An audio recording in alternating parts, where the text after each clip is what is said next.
حضور صلی اللہ علیہ وسلم کے زمانے میں اور آپ کے زمانے سے قبل جاہلیت میں سود کا بڑا رواج تھا،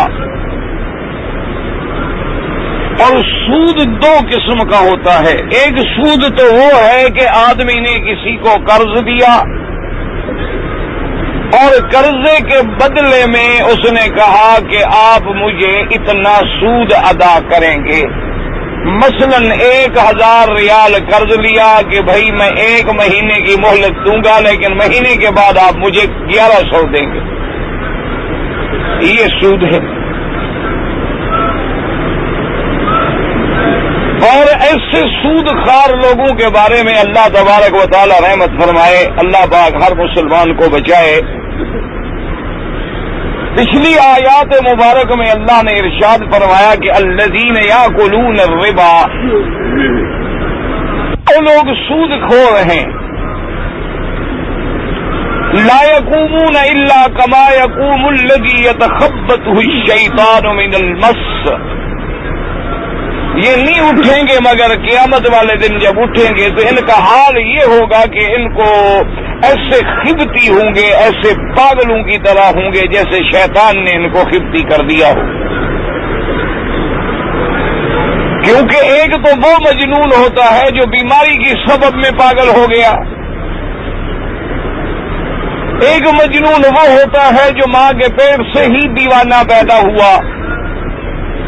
اور ایک جنون وہ ہوتا ہے جس کو شیطان مس کرتا ہے، شیطان اپنے تسلط سے اس کے دماغ کو مختل کر دیتا ہے، وہ کبھی کچھ کہتا ہے، کبھی کچھ کہتا ہے، کبھی کچھ کرتا ہے، اس کے حرکات، سکنات، اعمال، افعال، اقوال جو ہیں وہ نارمل نہیں رہتے بلکہ اب نارمل ہو جاتے ہیں۔ تو اللہ نے فرمایا جب یہ اٹھیں گے قیامت والے دن تو ان کا حال ایسے ہوگا تاکہ لوگوں کو پتہ لگے کہ یہ سود خار ہے، کیونکہ انہوں نے 2 گناہ کیے۔ ایک گناہ تو یہ کیا کہ انہوں نے کہا کہ سود جو ہے وہ حلال ہے، جب بے شرع حلال ہے سود حلال۔ تو یہ مسئلہ سمجھ لیں کہ اگر آج بھی دنیا میں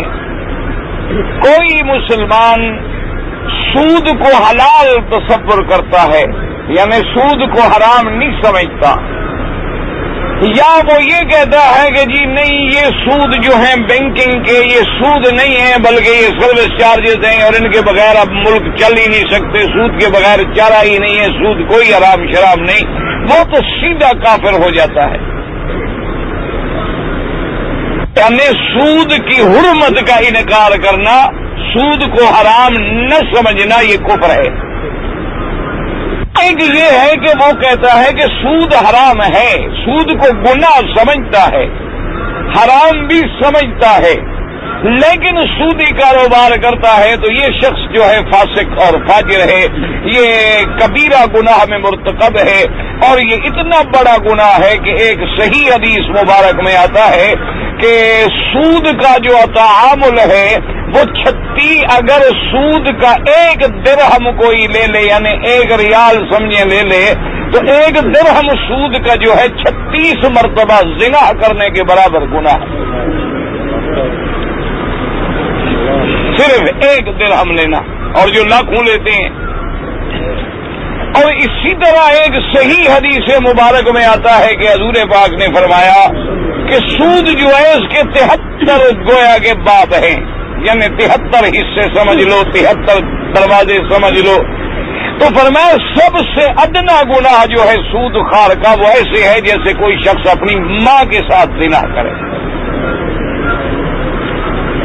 اور اسی طرح حضور پاک صلی اللہ علیہ وسلم نے فرمایا کہ اتقو، بچو لوگوں، ان 7 الموبقات، 7 گناہ جو بندے کو برباد کر دینے والے ہیں، ہلاک کر دینے والے ہیں، فرمایا ان 7 گناہوں سے بچا کرو۔ اس میں حضور پاک نے شمار فرمایا کہ سب سے بڑا گناہ جو ہے الاشراک باللہ، اللہ کے ساتھ شرک کرنا، کسی بندے کا ناحق قتل کرنا، اور اسی میں حضور پاک نے شمار فرمایا کہ سود کھانا، والدین کی نافرمانی کرنا، کسی پاک باز عورت پہ تہمت لگانا، فرمایا یہ ایسے گناہ ہیں کہ جب بندے میں آ جائیں تو بندے کو برباد و ہلاک کر دیتے ہیں۔ اور اس اسی طرح حضور پاک صلی اللہ علیہ وسلم نے فرمایا کہ مجھے دکھلایا گیا کہ ایک نہر ہے اور خون کی بھری ہوئی ہے. حضور صلی اللہ علیہ وسلم کو معراج کی رات میں اللہ تبارک و تعالی نے عالم برزخ میں جو عذاب ہو رہے ہیں ان کا نمونہ دکھلایا. اصل عذاب تو عالم آخرت میں شروع ہوگا. حضور پاک نے فرمایا صلی اللہ علیہ وسلم نے کہ مجھے دکھلایا گیا کہ ایک خون کی نہر ہے بھری ہوئی اور اس میں ایک آدمی زور لگاتا ہے, تیرتا ہے, اور جب وہ کنارے تک پہنچتا ہے تو کنارے پہ ایک بندہ کھڑا ہے جو پتھر مارتا ہے اس کے منہ میں, اور پھر وہ چلا جاتا ہے واپس نہر میں, پھر تیرتا ہے, کوشش کرتا ہے نکلنے کی, لیکن جب وہ کنارے کے قریب آتا ہے پھر وہ پتھر مارتا ہے. تو میں نے جبریل سے پوچھا اس کو کس جرم کی سزا ہے؟ حضور صلی اللہ علیہ وسلم کی خدمت میں عرض کیا حضور یہ سود کھانے والا ہے. اسی طرح میرے آقا نے فرمایا کہ مجھے یہ بھی دکھلایا گیا راج والی رات میں کہ بعض بندے ایسے ہیں جن کے پیٹ اتنے بڑھ گئے ہیں جیسے بڑا کمرہ ہوتا ہے, اور ان کے اندر سانپ اور بچھو بھرے ہوئے ہیں جو نظر آ رہے ہیں. تو میں نے جبریل علیہ السلام سے پوچھا کہ یہ کون لوگ ہیں؟ فرمایا یہ بھی سود خوار ہیں, سود کھانے والے.